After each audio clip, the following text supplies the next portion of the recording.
சில பேரை இப்படி சொல்றது உண்டு, அடுத்தவங்களை அனுசரிச்சு நடந்துக்க தெரியல, அவன் என்ன சார் மனுஷன் அப்படிம்பாங்க. சக மனிதர்களோட எப்படி பழகிறது அப்படின்னு தெரியாததுனாலேயே பல பேர் இன்னைக்கு சங்கடப்பட்டு இருக்கிறாங்க. வசதி வாய்ப்பெல்லாம் சரியா இருக்கும், ஆனா வாழ்க்கை சரியா இருக்காது. இன்னொருத்தர்கிட்ட எப்படி பேசுறது பழகிறதுங்கிறது தெரியாததுனாலதான் இந்த அவஸ்தை. சரி, இந்த அவஸ்தை இல்லாம வாழறது எப்படி? இதுக்கு அனுபவசாலிகள் சில வழிமுறைகளை சொல்றாங்க. அதெல்லாம் என்னென்னங்கிறத இப்ப தெரிஞ்சுக்குவோம். முதல்ல நம்ம நாக்கு நம்ம கண்ட்ரோல்ல இருக்கணும். வார்த்தைகளை கொட்டிவிட்டு அதுக்கப்புறம் அள்ள முடியாம கடந்து கஷ்டப்படக்கூடாது. எப்படி பேசுறோங்கிறதும் முக்கியம், பேசுறப்ப எப்படி முகத்தை வச்சிருக்கிறோங்கிறதும் முக்கியம். அன்பா பேசினாலும் நல்லா இருக்கும். அப்படி பேசுறப்ப ஆதரவா அவர் தோள் மேல ஒரு கையை போட்டுக்கிட்டு பேசினா இன்னமும் நல்லா இருக்கும். ரெண்டாவது விஷயம், இன்னொருத்தர்கிட்ட பேசுறப்ப வாக்குறுதிகளை அள்ளி வீசக்கூடாது. கொடுக்கற வாக்குறுதி குறைச்சலா இருக்கணும். அப்படி கொடுத்த வாக்குறுதியை கண்டிப்பா நிறைவேற்றணும். நாம ஒருத்தரை பாராட்டுறோம் அல்லது அவரை பத்தி அபிப்பிராயம் சொல்றோம்னா அது ஆக்கப்பூர்வமா இருக்கணும். நம்ம பாராட்டு அல்லது விமர்சனம் அடுத்தவருடைய முன்னேற்றத்துக்கு உதவுறது மாதிரி இருக்கணும். நாம சொல்றதை கேட்டுட்டு அவன் தலையில கையை வச்சுட்டு உட்காந்துடக்கூடாது. எப்பவும் உற்சாகமா இருக்கணும், முகம் அலர்ச்சியா இருக்கணும். மனுஷன் இருந்தா வருத்தம், கவலை, ஏமாற்றம் எல்லாம் இருக்கதான் செய்யும். அதெல்லாம் மனசுல இருக்கட்டும். அந்த வருத்தமும் கவலையும் ஏமாற்றமும் சேர்ந்துகிட்டு நம்ம முகத்துல இருக்கிற மலர்ச்சியை மூடி மறைக்கிறதுக்கு நாம இடம் கொடுத்துடக்கூடாது. எந்த விஷயத்த பத்தி யாருகிட்ட பேசினாலும் வெளிப்படையா பேசணும், திறந்த மனசோட பேசணும். மூடி மறைச்சி முன்னு மூங்கிட்டு இருக்கக்கூடாது. இன்னொருத்தர்கிட்ட பேசுறப்போ விவாதம் பண்ணுங்க, அது தப்பு இல்லை, ஆனா வாதாடிக்கிட்டு இருக்கக்கூடாது. அதாவது என்ன சொல்றாங்கன்னா, டிஸ்கஸ் பண்ணலாம், ஆர்கியூ பண்ணக்கூடாதான். நம்ம கிட்ட இருக்கிற நல்ல குணங்களை நாம எடுத்து சொல்லிட்டு இருக்கக்கூடாது. அந்த நல்ல குணங்களே நம்மளை பத்தி எடுத்து சொல்லணும், அது மாதிரி நடந்துக்கணும்.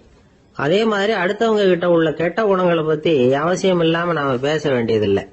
உங்களை பத்தி யாராவது தப்பா பேசுறாங்களா, அப்படி அவங்க பேசுறதுல உண்மை இல்லையா அப்படின்னா அதை நீங்க பொருட்படுத்த வேண்டியதில்லை, விட்டுடலாம், அது தானா போயிடும். ஒரு 4-5 பேரோட பேசிட்டு இருந்தீங்கன்னா எல்லாருக்கும் முக்கியத்துவம் கொடுங்க, யாரையும் அலட்சியப்படுத்தாதீங்க. தமாஷா பேசலாம், ஆனா உங்க தமாஷ் அடுத்தவங்களை கேலி பண்றதா இருக்கக்கூடாது. நமக்கு கிடைக்க வேண்டியது கிடைக்கலையே அப்படிங்கிற தவிப்பு நம்ம கிட்ட இருக்கக்கூடாது, அது தேவையில்லை. உங்க செயல்பாடுகள் தெளிவா இருக்கட்டும், பாராட்டு தானா உங்களை தேடிட்டு வரும். இன்னொரு மனுஷனுடைய மனசுல கௌரவமான ஒரு இடத்த பிடிக்கணும்னா நாம இந்த குணத்தை எல்லாம் நம்ம கிட்ட வளர்த்துக்கணும்.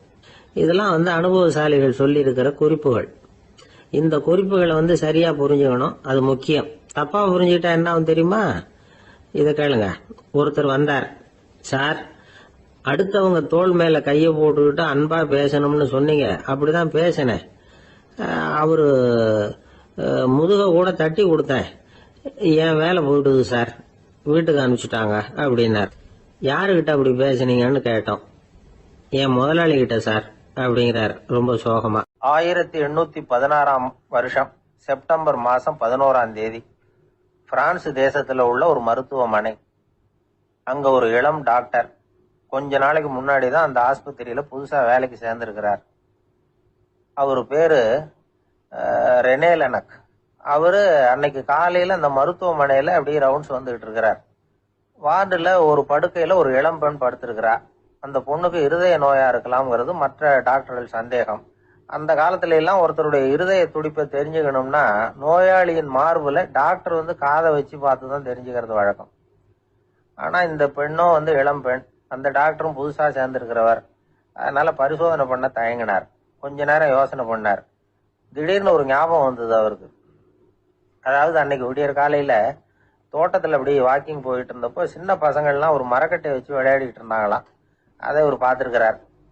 அது என்ன விளையாட்டுனா, ஒரு நீளமான மரப்பலகை, அதுல ஒரு முனையில ஒரு பையன் தன்னுடைய காதை வச்சுக்கிட்டு இருக்கிறான், மறுமுனையில இன்னொரு பையன் அந்த மரப்பலகையை ஒரு ஆணியால கீறிட்டு இருக்கிறான். ஒரு முனையில ஆணியால கீறும் பொழுது மறுமுனையில காதை வச்சிருக்கிற பையனுக்கு அந்த சத்தம் துல்லியமா கேட்குது. அந்த டாக்டருக்கு காலையில பார்த்த இந்த விளையாட்டு ஞாபகத்துக்கு வந்துட்டு உடனே என்ன பண்ணாரு தெரியுமா? ஒரு நீளமான காகிதத்தை எடுத்தார், அதை அப்படியே உருளை மாதிரி உருட்டினார். ஒரு முனையை அந்த நோயாளியின் மார்புல இடது பக்கம் வச்சார், இன்னொரு முனையில தன்னுடைய காதை வச்சார். என்ன ஆச்சரியம்! நோயாளியின் மார்புல நேரடியா காதை வச்சு கேட்கறத விட துல்லியமா கேட்டது இதய துடிப்பு. இதய துடிப்பு மட்டும் இல்ல, மூச்சு இழுத்து விடுறது, திரவ பொருள்களின் அசைவு, எல்லா சத்தமும் தெளிவா கேக்குது. கிரேக்க மொழியில ஸ்டெத்தாஸ் அப்படின்னா மார்பு, ஸ்கோப்பின் அப்படின்னா பார்ப்பதுன்னு அர்த்தம். அதனால டாக்டர் ரெனே லெனக் தான் கண்டுபிடிச்ச கருவிக்கு ஸ்டெத்தஸ்கோப் அப்படின்னு பேர் வச்சார். அவரே முதல் மாடலையும் செஞ்சார். அளவு ரொம்ப பெருசா இருந்தது, சுலபமா எடுத்துட்டு போகிறது கஷ்டம், அது அவ்வளவு கஷ்டமா இருந்தது அது. அதனால அவரே அதை அப்புறம் 2 பிரிவா தயார் பண்ணார். இது 2 துண்டையும் டாக்டர் தன்னோட கோட்டு பாக்கெட்ல வச்சுக்கலாம், தேவைப்படுறப்ப எடுத்து ஒன்னா சேர்த்துக்கலாம். இப்படிதான் அவர் ஆரம்பத்துல பண்ணார். தன்னுடைய இந்த கண்டுபிடிப்பை பத்தி அவர் ஒரு புத்தகம் எழுதினார். நிறைய வித்துது, புகழும் பணமும் சேர்ந்தது. பணமும் புகழும் சேர்ந்தது மாதிரியே அவருக்கு ஒரு நோயும் சேர்ந்தது. அது என்ன நோயின்னு கண்டுபிடிக்கிறதுக்கும் அவரு கண்டுபிடிச்ச கருவிதான் உபயோகப்பட்டுதான். அவரே அதை கண்டுபிடிச்சார். அவருக்கு வந்திருந்தது காச நோய். 1826 வருஷம் ஆகஸ்ட் மாசம் 13ஆம் தேதி உலகத்தின் முதல் ஸ்டெதஸ்கோப்பை கண்டுபிடிச்ச டாக்டர் ரெனே லெனக் காலமானார். அவர் சாகறதுக்கு முன்னாடி மரத்தால செஞ்சு வச்சிருந்த ஸ்டெதஸ்கோப்பை தனக்கு வேண்டியப்பட்ட ஒரு டாக்டர் கிட்ட கொடுத்து, என்னுடைய சொத்துக்கள்லயே ரொம்ப வசந்தது அப்படின்னு சொன்னாராம். அதுக்கப்புறம் 3 வெள்ளைக்காரங்க சேர்ந்து இந்த கருவியில சில மாற்றங்களை பண்ணாங்க. ஆனா 1829 லண்டன்ல டாக்டர் நிக்கோலஸ்ங்கிறவர் ஒரு காதால இதய துடிப்பை கேட்கறத விட டாக்டர் 2 காதாலையும் கேட்கறது தான் சரியா இருக்கும் அப்படின்னு ஒரு கருத்தை வெளியிட்டார். அதுக்கப்புறம் ரொம்ப காலம் கழிச்சு 1852 ஜார்ஜ் காமான் அப்படிங்கிறவர் ரப்பர் டியூப்களை உபயோகப்படுத்தி 2 காதாலையும் கேட்கற மாதிரி ஒரு புதிய வடிவத்தை அதுக்கு கொடுத்தார். அதுக்கு பிறகு அது படிப்படியா எவ்வளவோ மாற்றங்கள் இருந்தாலும் ஆரம்பத்துல டாக்டர் ரெனே லெனக் உருவாக்கின அடிப்படை மாடலை யாரும் மாத்தி அமைக்கலைங்கிறது தான் முக்கியமான விஷயம். நமக்கு தெரிஞ்ச ஒரு ஆஸ்பத்திரி, அதுல ஒரு நோயாளி, காலை நேரத்துல நர்ஸு அந்த பக்கமா போயிட்டு இருந்தாங்க. அதை பார்த்துட்டு ஒரு நர்ஸுன்னு கத்துறாரு. நர்ஸ் அவசரமா ஓடி என்ன விஷயம்னு கேட்டாங்க.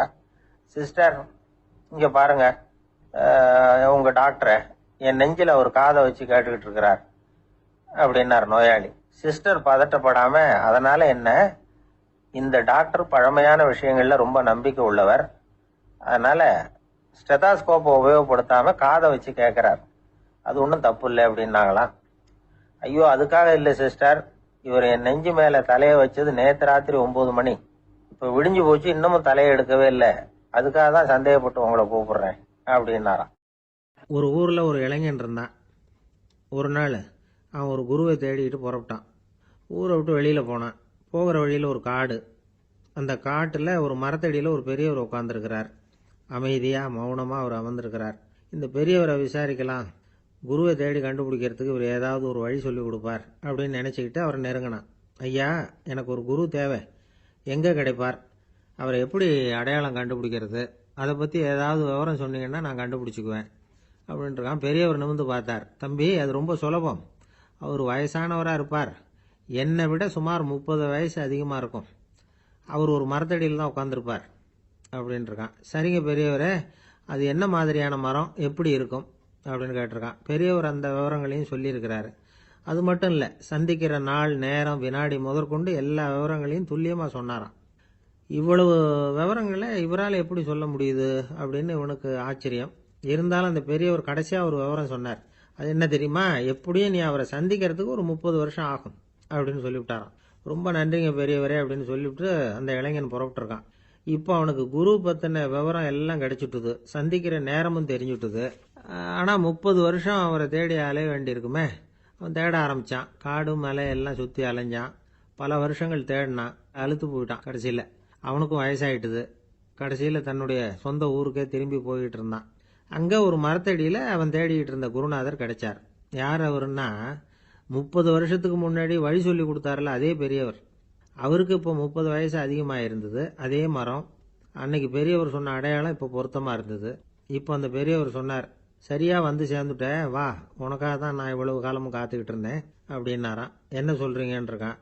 30 வருஷத்துக்கு முன்னாடி என்கிட்ட வந்தியே, அப்பவே என் காலம் முடிஞ்சு போயிருந்தது, அப்பவே என்ன உனக்கு அடையாளம் தெரியல, அதனால இவ்வளவு காலம் உனக்காக காத்துட்டு இருக்கும்படி ஆயிட்டுது அப்படின்னாராம். ஐயா, அப்பவே நீங்க சொல்லியிருக்கலாமே, இதுதான் 30 வருஷம் கழிச்சு நீ சந்திக்க போற இடம், நான் தான் உன்னுடைய குரு அப்படின்னு சொல்லியிருக்கலாமே அப்படின்ட்டுருக்கான். அந்த பெரியவர் சிரிச்சுக்கிட்டே இதுக்கு பதில் சொன்னாராம். நான் எவ்வளவோ விவரமா தான் சொன்னேன், நீ சரியா புரிஞ்சுக்கல. காரணம், அப்போ நீ போதுமான அளவுக்கு பக்குவம் பெற்றிருக்கவில்லை, அதனால புரியும் சக்தி இல்லாம போயிட்டுதப்போ 30 ஆண்டு காலம் நீ அலைஞ்சு தெரிஞ்சிருக்கிற. அது காரணமா இப்போ உனக்கு அந்த பக்குவம் வந்துட்டுது. அதனாலதான் அடையாளம் காண முடிஞ்சது. நானே உன்னுடைய குரு அப்படின்னாராம். இதுல இருந்து என்ன தெரியுதுன்னா, ஆன்மீகத்துல மாணவனாக சேர்றதுக்கு கூட ஒரு பக்குவத்தன்மை தேவைப்படுது. ஒரு பெரிய ஞானி, அவர்கிட்ட சீடனா இருக்க ஒருத்தன் வந்தான், எதிரில் நின்னா. ஞானி அவனை வெகு நேரம் உற்று பார்த்தார். அப்புறம் சொன்னார், சீடனா இருக்கிறது ரொம்ப சிரமம்னார். நான் தயாரா இருக்கிறேன்னா. அது இன்னமும் சிரமமாச்சே, இங்கே குருவா இருக்கிறது மட்டுமே சுலபம் அப்படின்னாராம். அப்படின்னா நான் குருவாவே ஆயிடுறேன் அப்படின்னானா. இது போலவே இந்த காலத்துல கதை ஒன்று உண்டு. ஒரு பள்ளிக்கூடத்துல வகுப்பு ஆசிரியர் மாணவனை திட்டிக்கிட்டு இருந்தார். டேய், நீ 100க்கு 10 மார்க் தான் வாங்கிட்டு இருக்க. இவ்வளவு மோசமா நீ படிச்சா கடைசியில மாடு மேய்க்கிறது கூட லாய்க்கு இல்லாதவனா ஆயிடுவ. அதுக்கப்புறம் என்ன செய்ய போற அப்படின்னாராம். பையன் தலையை சொரிஞ்சுக்கிட்டே சொன்னானா, சார் அப்படின்னா ஒன்று செய்யறேன் அப்படின்னானா. இவர் கேட்டிருக்கார், என்ன செய்ய போறேன்னு. வேற என்ன சார், உங்களை மாதிரி ஒரு ஆசிரியர் ஆயிடுறேன் அப்படின்னானா. காசியில் இருக்கிற கடவுள் காசி விஸ்வநாதர், அங்க இருக்கிற தேவி காசி விசாலாட்சி. இவங்க 2 பேரும் ஒரு நாள் பேசிக்கிட்டு இருந்தப்போ கடவுள் சொன்னார், இந்த மனிதர்களை நாம ரொம்பவும் நம்பிக்கையோட தான் படைச்சிருக்கிறோம். இருந்தாலும் அவங்களுக்கு தான் நம்பிக்கை இல்லை, எதுலேயும் ஒரு உண்மையான நம்பிக்கை இல்லாமல் வாழ்ந்துகிட்டு இருக்கிறாங்க அப்படின்னார். என்ன அப்படி சொல்றீங்க? அதை பாருங்க, எவ்வளவு பேர் காசியை தேடிட்டு கங்கையில் குளிச்சுக்கிட்டு இருக்கிறாங்க. அவங்கெல்லாம் நம்பிக்கை இல்லைன்னா இவ்வளவு தூரம் தேடிட்டு இங்கே குளிப்பாங்களா அப்படின்னு நாங்கள் தேவி. சரி, அதை சோதிச்சு பார்க்கலாம் அப்படின்னு 2 பேரும் முடிவு பண்ணிக்கிட்டாங்க. உடனே ஒரு திட்டம் போட்டாங்க. அது எப்படின்னா, நாம 2 பேருமே பக்தர்கள் மாதிரி உருவத்தை மாத்திக்கிட்டு கங்கை கரைக்கு போக வேண்டியது. நான் கங்கையில் இறங்கி குளிக்கிறேன். கொஞ்ச நேரத்தில் சுழல்ல மாட்டிக்கிட்டது மாதிரி நடிக்கிறேன். நீ உடனே கரையிலிருந்து சத்தம் போடும், என்னோட வீட்டுக்காரரை யாராவது காப்பாத்துங்களேன் காப்பாத்துங்களேன்னு சத்தம் போடும். அதோட இன்னொன்னு சொல்லு, யாராவது ஒரு புண்ணிய ஆத்மா அவர்கிட்ட போய் அவருடைய முடியை பிடிச்சி இழுக்கணும். அப்படி ஒரு சாபம் இருக்குது எங்களுக்கு. புண்ணிய ஆத்மா, அதாவது எந்த பாவமும் செய்யாத இல்லாத ஒருத்தர் தான் அவரை காப்பாற்ற முடியும். அப்படிப்பட்டவங்க யாராவது வெள்ளத்துல குதிச்சு என்னுடைய கணவரை காப்பாத்துங்கோ அப்படின்னு நீ சத்தம் போடு, கூச்சல் போடு, என்ன நடக்குதுன்னு பார்க்கலாம் அப்படின்னாரு கடவுள். சரின்னு சொல்லி 2 பேருமா சாதாரண பக்தர்கள் மாதிரி கங்கை கரைக்கு சேர்ந்தாங்க. அவர் இறங்கி குளிச்சார். திட்டம் போட்டது மாதிரியே சுழல்ல மாட்டிக்கிட்டது மாதிரி கத்துனார்.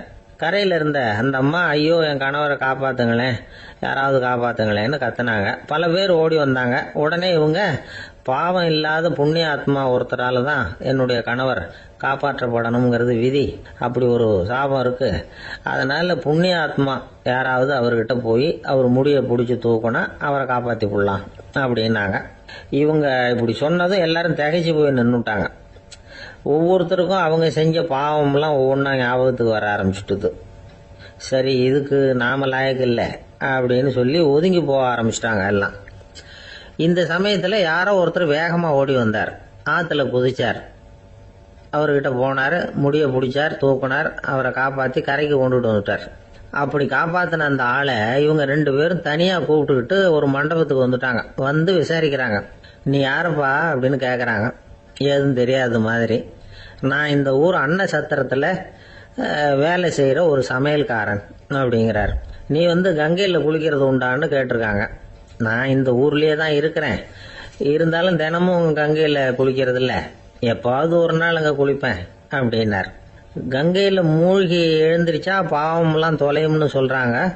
அப்படி இருக்கிறப்போ அங்கே இன்னைக்கு கங்கையில் குளிச்சுக்கிட்டு இருக்கிறவங்கெல்லாம் தங்களை புண்ணிய ஆத்மாவா நினைக்கல. கங்கையில் குளிக்காத நீ உன்னை புண்ணிய ஆத்மாவா நினைச்சு என்னை காப்பாற்ற வந்திருக்கிற, அது எப்படி அப்படின்னு கேட்டார். அதுக்கு அந்த ஆளு சொல்றான், கங்கையில் குதிச்சதுக்கு அப்புறம் தானே உங்களை காப்பாற்ற போறோம். அப்படி குதிக்கும் பொழுது என்னுடைய பாவம்லாம் போயிருக்கும்ல, நான் புண்ணிய ஆத்மாவா ஆயிருப்பேனே, அதனாலதான் துணிஞ்சு உங்களை காப்பாத்தினேன் அப்படின்னா. கடவுளும் தேவியும் அவனுக்கு காட்சி கொடுத்தாங்களாம். இப்படி ஒரு கதை உண்டு. அதாவது கங்கையில குளிச்சுக்கிட்டு இருக்கிறவங்களுக்கே தங்களுடைய பாவம் போகுங்கிற நம்பிக்கை பரிபூர்ணமா இல்லை. குளிக்காத ஒருத்தனுக்கு அந்த நம்பிக்கை இருந்தது. அதனால அவனால கடவுளை பார்க்க முடிஞ்சது. கடவுளை நாமளும் பார்க்க முடியுமா முடியாதா அப்படிங்கிற குழப்பம்லாம் நமக்கு வேண்டியதில்லை. நம்பிக்கையோட வாழணுங்கிற உண்மையை மட்டும் இந்த கதையிலேருந்து புரிஞ்சுக்கிட்டா போதும். ஏன்னா இந்த கதையை கேட்டுட்டு ஒரு நண்பன் குதர்க்கமா ஒரு கேள்வி கேட்டான். ஏன் சார், கங்கையில் குளிச்சா பாவம் போயிடும்னு சொல்றீங்களே, நான் எனக்கு வேண்டாத ஒருத்தனை அழைச்சிட்டு போய் கங்கையிலேயே தள்ளி விட்டுட்டு அதுக்கப்புறம் அங்கேயே முழுக்க போட்டுட்டு நான் செஞ்ச பாவத்தை அதுலேயே கழுவி விட்டுட்டு மறுபடியும் உங்ககிட்ட வந்துடுறேன்னு வச்சுக்கோங்க, நீங்கள் என்னை புண்ணிய ஆத்மான்னு ஏற்றுக்குவீங்களா அப்படிங்கிறான். ஆள் கொஞ்சம் ஆசைந்தான், நம்மளே அங்கே அழைச்சிட்டு போனாலும் போயிடுவான். ஒரு மனுஷனுக்கு 3 விதத்தில் கர்வம் உண்டாகிறதுக்கு வாய்ப்பு உண்டு. பணம், பதவி, புகழ். பணம் அதிகமாக வந்தால் கர்வம் வரலாம், பதவி பெருசாக வந்துட்டுதுன்னா கர்வம் வரலாம், புகழ் அதிகமாக போனாலும் கர்வம் வரலாம். இந்த 3 வகையான கர்வத்துக்கும் இடம் கொடுக்காம இருக்கிறாங்க பாருங்க, அவங்க தான் சிறந்த மனிதர்கள். ஒரு பெரிய பொறுப்பில் இருக்கிறவங்களுக்கு கர்வம் வந்துடக்கூடாது. அப்படி வந்துட்டுதுன்னா அது எல்லாருக்கும் இடைஞ்சல். ஒரு ராஜா இருந்தார். அவர் ஒரு நாள் தன்னுடைய தலைநகரத்தை சுற்றி வந்துகிட்டு இருந்தார். ஒரு இடத்துல ஒரு அழகான நிலத்தை பார்த்தார். ஆஹா, இந்த இடத்துல நமக்குன்னு ஒரு மாளிகையை கட்டினா எவ்வளவு நல்லா இருக்கும் அப்படின்னு நினைச்சார். ராஜா நினைச்சா அது முடியாத காரியமா? சரி, இந்த நிலம் யாருக்கு சொந்தம்னு விசாரிங்க அப்படின்னார் பக்கத்தில் இருந்தவங்க கிட்ட. அவங்கெல்லாம் ஓடி போய் விசாரிச்சாங்க. அந்த இடம் ஒரு வயசான கிழவிக்கு சொந்தம், வயசான அம்மாவுக்கு சொந்தமா. அந்த அம்மா தான் அதில் ஒரு குடிசையை போட்டு குடியிருந்துட்டு இருக்கிறாங்க. சரி, அந்த நிலத்துக்கு ஒரு விலையை நிர்ணயம் பண்ணி அதை அந்த வயசான அம்மா கிட்ட கொடுத்துருங்க அப்படின்னு உத்தரவு போட்டார் ராஜா. ஆனால் அந்த அம்மா இது எங்கள் பூர்வீக இடம், இதை விற்க மாட்டேன் அப்படின்னு சொல்லிவிட்டுது. சரி, 2 பங்கு விலை கொடுக்குறோம்னு சொல்லி பாருங்க அப்படின்னாங்க. அப்படியே சொன்னாங்க அரண்மனை ஆட்கள். அதுக்கும் சம்மதிக்கலை அந்த அம்மா. இதை கேள்விப்பட்டதும் ராஜாவுக்கு கோபம் வந்துட்டுது. தன்னுடைய ஆளுங்களை கூப்பிட்டார். போய் அந்த குடிசையை பிரிச்சேறிங்க, காசெல்லாம் ஒன்றும் கொடுக்காதீங்க அப்படின்னு கத்தினார். அவ்வளோதான். அடுத்த நிமிஷம் அரண்மனை ஆசாமிகள் போனாங்க, குடிசையை பிரித்து எரிஞ்சாங்க. அந்த வயசான அம்மா இருக்கு, அதுவும் அந்த இடத்த விட்டு துரத்தி விட்டாங்க. அந்த இடத்துல ஒரு அரச மாளிகையை கட்டி முடிச்சுட்டாங்க. அந்த வயசான அம்மா பாவம், ராஜாவே இப்படி பண்ணால் யாருக்கிட்ட போய் முறையிட முடியும்? ஒரு ஞானி இருந்தார், அவர்கிட்ட போய் சொன்னாங்க. அவரு இவங்க சொன்னதை கேட்டு மனசில் வச்சுக்கிட்டார். ஒரு நாள் அந்த ராஜாவே இந்த ஞானியை கூப்பிட்டார். புதுசாக ஒரு மாளிகை கட்டியிருக்கிறேன், வந்து பாருங்கன்னு. சரின்னு சொல்லி இந்த பெரியவர் ஒரு நாள் இந்த மாளிகைக்கு போனார். சும்மா போகல, ஒரு கழுதையையும் ஓட்டிக்கிட்டு போனார். கொஞ்சம் சாக்குகள், வெத்து சாக்கு, அதையும் எடுத்து கழுதை முதுகில் போட்டு கழுதையை ஓட்டிக்கிட்டு போகிறார். ராஜா பார்த்தார். அவருக்கு இது ஆச்சரியமா இருந்தது. என்ன இது, மாளிகைக்கு வந்துட்டு போங்கன்னு கூப்பிட்டா கழுதை சாக்கு இதெல்லாம் கொண்டு வராரு, ஒன்றும் புரியலையேன்னு நினைச்சார். எதுக்காக இதெல்லாம்னு கேட்டார். அரசருடைய தோட்டத்திலிருந்து கொஞ்சம் மண் எடுத்துகிட்டு போகிறதுக்கு ஆசைப்படுறேன், அதுக்கு நீங்கள் அனுமதி கொடுக்கணும் அப்படின்னாரு இவர். இது என்ன வேடிக்கையான கோரிக்கையாக இருக்குது அப்படின்னு நினைச்சார் ராஜா. இருந்தாலும் மண்ணு தானே கேட்குறாரு, எடுத்துகிட்டு போகட்டுமே அப்படின்னு நினைச்சார். சரின்னு அனுமதி கொடுத்தார். அந்த பெரியவர் தோட்டத்துக்கு போனார், மண்ணை வெட்டினார், சாக்கில் போட்டு நிரப்புனார். ராஜாவை கொஞ்சம் கிட்ட வாங்கன்னு கூப்பிட்டார். இந்த மண் மூட்டையை தூக்கி கழுதையோட முதுகில் வைக்கணும், கொஞ்சம் உதவி பண்ணுங்கன்னார். ஓ பண்ணுறேனே அப்படின்னு சொல்லி ராஜா கிட்ட போனார். மூட்டையை தூக்கி பார்க்குறாரு, முடியல, திணறி போயிட்டார். இப்போ அந்த ஞானி பேசினாராம். அரசே, இந்த ஒரு சாக்கு மண்ணையே உங்களால் தூக்க முடியல, அந்த கிழவிகிட்ட இருந்து அந்த அக்கிரமமா அபகரிச்ச இந்த தோட்டம் பூராவையும் சுமக்கணும்னு ஆசைப்படுறீங்களே, அது உங்களால் முடியுமா அப்படின்னு கேட்டாராம். ராஜா யோசனை பண்ண ஆரம்பிச்சார். தன்னுடைய செயலுக்காக வருத்தப்பட்டாராம். அந்த வயசான அம்மாவை உடனடியாக வரவழைச்சார். தாயே, தப்பு பண்ணிட்டேன், என்னை மன்னிச்சுக்குங்க, இன்னையிலேருந்து இந்த மாளிகையும் தோட்டமும் உங்களுக்கு தான் சொந்தம் அப்படின்னு சொல்லிவிட்டாராம். போகிறப்ப இந்த உலகத்திலேருந்து எண்ணத்தை எடுத்துகிட்டு போக போகிறோம், அதனால் ரொம்பவும் அலட்டிக்க வேண்டியதில்லை, கர்வப்பட வேண்டியதில்லை அப்படிங்கிறது ஒரு பெரிய உபதேசம். ஒரு பெரிய மனுஷன் சாக கிடந்தார், ரொம்பவும் அழுதாரு. ஏன் அழறீங்க அப்படின்னு கேட்டாங்க சுற்றி இருந்தவங்க. நான் சாகிறதுக்காக கவலைப்படலை, நான் நம்ம ஜனங்களுக்காக எவ்வளவோ காரியம்லாம் செஞ்சுக்கிட்டு வந்தேன். நான் செஞ்சுக்கிட்டு வந்த சேவையை இனிமேல் யார் செய்ய போகிறாங்க, அது யாரால முடியும், அதை நினச்சி தான் அழறேன் அப்படின்னாராம். ஒருத்தர் முன்னாடி வந்தார். அதுக்காக நீங்கள் கவலைப்படாதீங்க, உங்கள் சேவையை தொடர்ந்து செய்யறதுக்கு என்ன மாதிரி இளைஞர் பட்டாளம் தயாராக இருக்கு, இருந்தாலும் எங்கள் கவலை என்னன்னா அப்படின்னு இழுத்தார். என்ன சொல்லுங்கன்னு கேட்டார் அவர். நீங்க இதுவரைக்கும் என்ன சேவை செஞ்சுக்கிட்டு வந்தீங்க, அதுதான் எங்களுக்கு இன்னமும் புரியாத புதிரா இருக்கு அப்படின்னாராம் அவரு. ஒரு நண்பர் சினிமா படம் தயாரிக்கிறவர், அவர்கிட்ட ஒரு நாள் பேசிக்கிட்டு இருந்தேன். அது எப்படி சார், நீங்க எடுக்கிற எந்த படமும் கையை கடிக்காத அளவுக்கு எடுத்துடுறீங்களே, அது எப்படின்னு கேட்டேன். அது ஒன்றும் பெரிய விஷயம் இல்லை சார். பெண்களுக்குன்னு சில உருக்கமான காட்சிகள், இளைஞர்களுக்குன்னு சில நடனங்கள், அடிதடி காட்சிகள், அப்புறம் வயசானவங்களுக்குன்னு சில ஆன்மீக காட்சிகள், சின்ன பிள்ளைங்களுக்கு சிரிப்பு, இப்படி எல்லாமும் சேர்த்து நான் படம் எடுக்கிறேன். மசாலா படம்னு பேரு. இது ரொம்ப பெருசா இல்லைன்னாலும் ஓரளவுக்கு சுமாரா ஓடிரும், கையை கடிக்காது அப்படின்னார். இது ஒரு உத்தி. சில பத்திரிகை ஆசிரியர்களும் இந்த உத்தியை கையாளுறது உண்டு. இந்த உத்திக்கு பார்னம் உத்தி அப்படின்னு பேரு. பார்னம் எஃபெக்ட் அப்படின்னு சொல்லுவாங்க. அதாவது ஃபீனியஸ் டி பார்னம் அப்படின்னு ஒருத்தர் அமெரிக்காவில் இருந்தாராம். அதாவது 19ஆம் நூற்றாண்டுல அமெரிக்காவில் கொடிகட்டி பறந்த ஒரு சர்க்கஸ் நிறுவனத்தின் அதிபர் அவர். இந்த உலகத்துல ஒவ்வொரு நிமிஷமும் ஒரு ஏமாளி பறந்துகிட்டே இருக்கிறான் அப்படிங்கிறது அவருடைய சித்தாந்தம். ஒவ்வொருத்தரையும் திருப்திப்படுத்துற அளவுக்கு அம்சங்களை கொஞ்சம் கொஞ்சமா கலந்து கேளிக்கை நிகழ்ச்சிகளை நடத்தினதுதான் அவருடைய மகத்தான வெற்றிக்கு காரணம். அதனால அந்த உத்தியை யாரு கடைபிடிச்சாலும் சரி, அதுக்கு பார்னம் உத்தி அப்படின்னு பேர் வந்துட்டுது.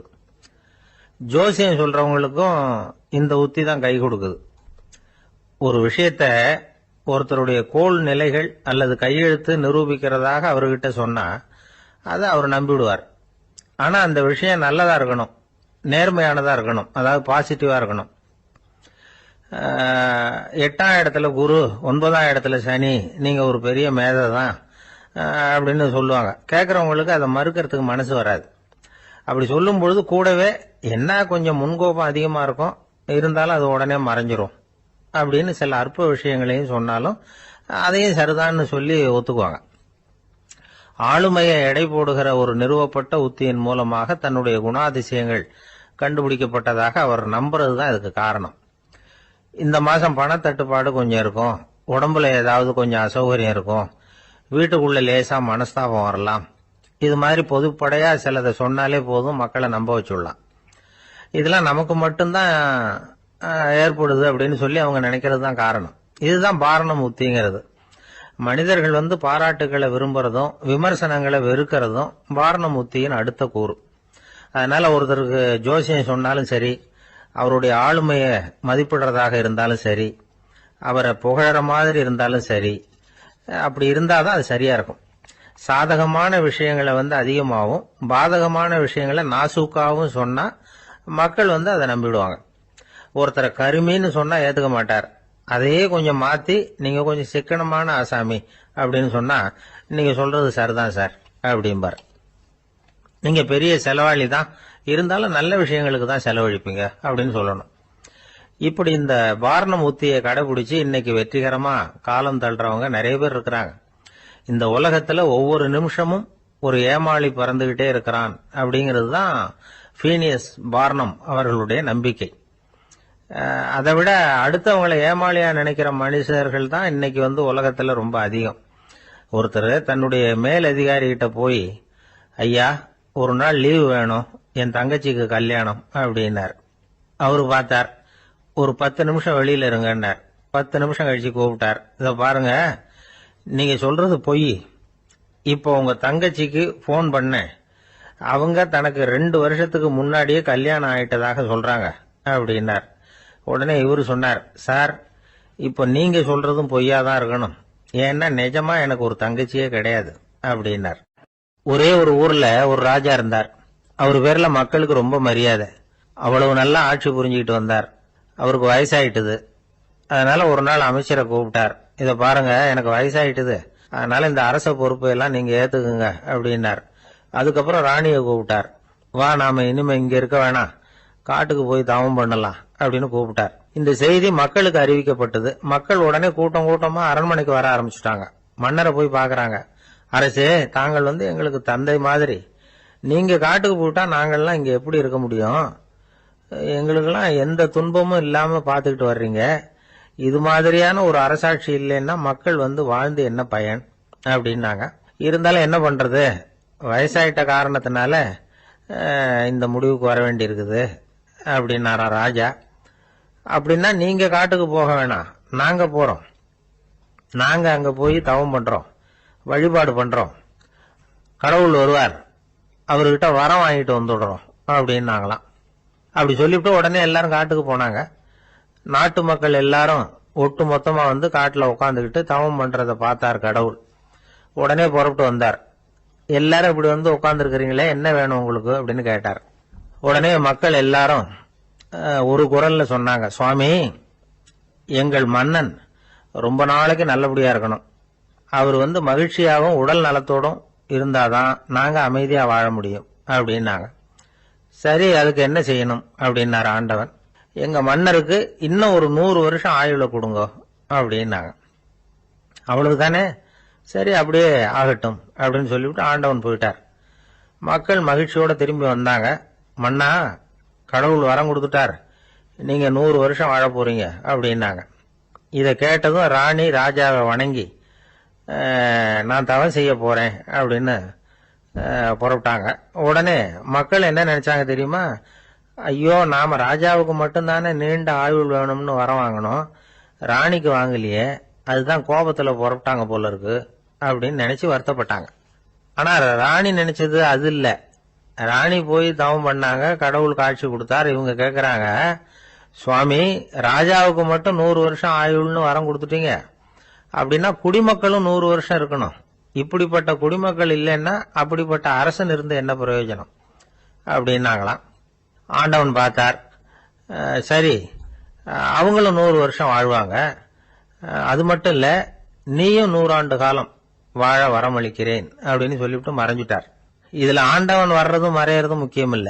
இதுல கவனிக்க வேண்டியது ஆள்கிறவனின் விசால மனம், குடிமக்களின் விசால மனம், ஆள்கிறவன் மனைவியினுடைய விசால மனம். இப்படி ஒரு நாடு இருந்துட்டுதுன்னா எப்படி இருக்கும் வாழ்க்கை நினைச்சு பாருங்க. அதனாலதான் பெரியவங்க எல்லாம் சொல்றாங்க, இதய வாசல் திறந்தே இருக்கணும், இதயத்தின் கதவுகளை மூடாதீங்க அப்படின்னு சொல்லுவாங்க. என்கிட்ட ஒருத்தர் சொன்னார், என்னுடைய இதய வாசல் எப்பவும் திறந்தே தான் இருக்குதுன்னார். எதனால் அப்படி சொல்றீங்க அப்படின்னு கேட்டோம். டாக்டரே சொல்லிவிட்டார், என்னுடைய இதயத்துல ஒரு ஓட்டை இருக்குது அப்படின்னு, வாழ்வு சரியில்லையா அப்படிங்கிறார். ராமகிருஷ்ணர் வாழ்ந்த காலத்துல நடந்த ஒரு நிகழ்ச்சி இது. அப்போ ஒரு ஓவியர் இருந்தாராம். அவருக்கு ஒரு ஆசை, ராமகிருஷ்ணர் படத்தை வரையணும், அதை அவர்கிட்டயே கொண்டுட்டு போய் காட்டி அபிப்பிராயம் கேட்கணும். இதுதான் அந்த ஓவியரின் ஆசை. உடனே ராமகிருஷ்ணர் படத்தை வரைஞ்சி முடிச்சார். அதை எடுத்துக்கிட்டு போனார். இவர் போன சமயம் அங்க ராமகிருஷ்ணர் சீடர்களோட உட்கார்ந்துருக்கிறார். விவேகானந்தர் அங்க இருக்கிறார். இந்த ஓவியர் கொண்டுகிட்டு போய் தான் வரைந்த ஓவியத்தை அவர்கிட்ட காட்டினார். ராமகிருஷ்ண பரமஹம்சரின் ஓவியத்தை ராமகிருஷ்ணர்கிட்டயே காட்டுறார். ராமகிருஷ்ணர் என்ன பண்ணார் தெரியுமா? அந்த படத்தை பார்த்தார். உடனே அது காலை தொட்டார். குருதேவருடைய இந்த செயல் சீடர்களுக்கு ரொம்ப வியப்பை உண்டு பண்ணிச்சு. சில பேர் மனசுக்குள்ளேயே ரொம்ப குழம்பி போக ஆரம்பிச்சுட்டாங்க, என்ன இப்படி பண்றாருன்னு. என்ன இது அவரோட படம், அவரே அவரோட படத்தின் காலை தொடுறார் அப்படின்னு யோசிச்சாங்க. சில பேர் ஒன்னும் புரியாம ஒருத்தர் பார்த்து சிரிச்சுக்கிட்டாங்க. அந்த இடத்துல சீடர்கள் மட்டும் இல்ல, சீடர் அல்லாத பல பேர் இருந்தாங்க. தன்னுடைய காலை தானே தொடர இவருடைய செயல் பற்றி என்ன நினைக்கிறது அப்படின்னு அவங்களும் குழம்பி போய் நிக்கிறாங்க. அந்த படத்தை வரைஞ்சி அவர்கிட்ட காட்டின அந்த ஓவியருக்கும் அதிர்ச்சி. இருந்தாலும் அவர் சீடர் கிடையாது. அதனால கொஞ்சம் துணிச்சலை வர வச்சுக்கிட்டு கேட்டார், என்னங்க இது, என்னால என்னுடைய கண்களையே நம்ப முடியல, இது உங்க சொந்த உருவப்படம், நீங்க உங்க சொந்த கால்களையே தொடறீங்க, இது எங்களுக்கு கொஞ்சம் சங்கடமா இருக்குதே அப்படின்னார். ராமகிருஷ்ணரின் கண்கள்ல ஆனந்த கண்ணீர் வழிஞ்சுதான். அவர் சொன்னாராம், இது என்னோட படம்ங்கிறது எனக்கு தெரியும், ஆனா இது என்னோட படம்ங்கிறதுனால நான் இதோட காலை தொடல, நீ என்னுடைய சமாதி நிலைய இந்த படத்துல படம் பிடிச்சு காட்டியிருக்கிற, அதனால அதோட காலை தொடறேன். சமாதி நிலையில யார் இருந்தாலும், அது என்னுடைய படமா இருந்தாலும் சரி அல்லது வேற யாருடைய படமா இருந்தாலும் சரி, படம் யாருதுங்கிறது முக்கியம் இல்ல. இதுல எது முக்கியம்னா அது தன்னை உணர்ந்த ஒரு உணர்நிலையின் படம். அப்படி இருக்கிறப்போ அதோட காலை நான் தொடணும். அதுக்கு நீங்க எல்லாரும் ஏன் சங்கடப்படுறீங்கன்னு எனக்கு தெரியல அப்படின்னாராம். இப்பதான் அங்க இருந்து சீடர்களுக்கும் மற்றவங்களுக்கும் விவரம் புரிஞ்சுதான். இதுக்கு முன்னாடி யாரும் செய்யாததை இவர் செஞ்சிருக்கிறார், ஆனா அவருடைய காரணம் ரொம்ப நியாயமானது அப்படிங்கறத உணர்ந்தாங்களாம். இதுவரைக்கும் ஆன்மீகத்துல சமாதி நிலை, அதாவது தன்னை உணர்ந்த நிலை பற்றி புரிஞ்சுக்கிட்டோம். இல்லறத்துல ஏற்படக்கூடிய சமாதி நிலை பற்றி உங்களுக்கு தெரியுமா? ஒரு அம்மா டாக்டர் கிட்ட வந்து சொன்னாங்களாம், டாக்டர், என் வீட்டுக்காரருக்கு உடம்புல ஏதோ கோளாறுன்னு நினைக்கிறேன். நான் எவ்வளவு நேரம் பேசினாலும் காதுல விழாத மாதிரி உட்கார்ந்துருக்கிறார் அப்படின்னு ஆகலாம். அதுக்கு அந்த டாக்டர் சொன்னாராம், அம்மா, அது உடம்பு கோளாறு இல்ல, அது ஒரு பெரிய திறமை அப்படின்னாராம். ஒரு கடற்கரை ஓரம், அங்க ஒரு சின்ன கிராமம். அந்த கிராமத்துல ஒரு சின்ன பள்ளிக்கூடம். கடற்கரை ஓரத்துல உள்ள ஒரு விடுதியில ஓய்வுக்காக ஒருத்தர் வந்து தங்கி இருக்கிறார். பள்ளிக்கூடத்துல ஏதோ விழா நடக்கிறது மாதிரி தெரிஞ்சது. உடனே அவர் அந்த பக்கமா வந்தார். இங்க என்ன நடக்குதுன்னு விசாரிச்சார். பள்ளி ஆண்டு விழா நடக்குதுன்னாங்க. உடனே போனார். கண்காட்சி ஒன்று வச்சிருந்தாங்க. உள்ள போய் பார்த்தார். பள்ளிக்கூடத்தில் படிக்கிற மாணவர்களே சொந்தமா தயார் பண்ண பொருள்களை காட்சிக்கு வச்சிருக்கிறாங்க. அந்த ஊர் மக்கள்லாம் அதை கூட்டம் கூட்டமா போய் பார்த்துக்கிட்டு இருக்கிறாங்க. இவரும் ஆர்வமா அதையெல்லாம் பார்த்துக்கிட்டே போறார். ஒரு இடத்துல ஒரு சின்ன ரயில் செஞ்சு வச்சிருந்தாங்க, மாணவர்களே தயார் பண்ணது. மின்சாரத்தால் அது ஓடுறது மாதிரி பண்ணி வச்சிருந்தாங்க. அதுல ஒரு சின்ன பொத்தான் இருக்கும், அது அமுக்குனா ரயில் ஓடும், சுத்தி சுத்தி வரும். மாணவர்கள் எதிரில் நின்று அதுக்கு விளக்கம் கொடுத்துக்கிட்டு இருக்கிறாங்க.